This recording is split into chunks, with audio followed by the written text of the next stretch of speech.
What was the Avignon Papacy during the Great Schism? Imagine a time when the leader of the Christian world was not sitting in Rome but living in a small city in France. That's what happened during the Avignon Papacy. From 1309 to 1377, 7 popes chose to reside in Avignon instead of Rome.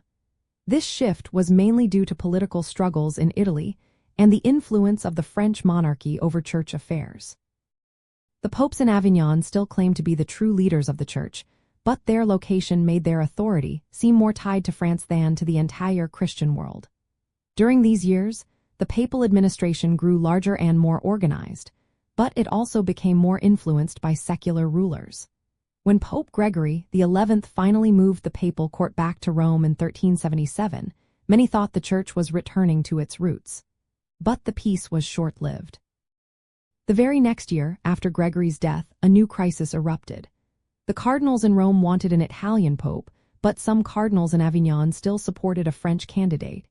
They elected a man named Bartolomeo Prignano, who took the name Urban VI. His reign was troubled from the start. His strict policies and fiery temper upset many cardinals, especially from France. Some of them believed his election was forced and questioned its legitimacy.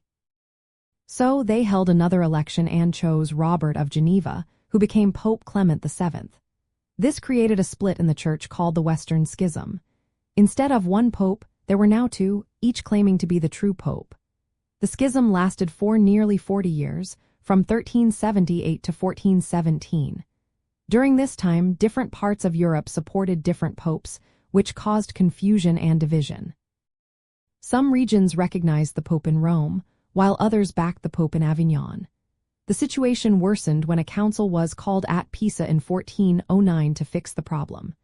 Instead of uniting the church, the council declared both the Roman and Avignon popes heretics and elected a new pope named Alexander V. But this only made things worse, creating a third claimant to the throne of St. Peter. The crisis finally ended at the Council of Constance, held from 1414 to 1418. The council demanded all 3 popes step down.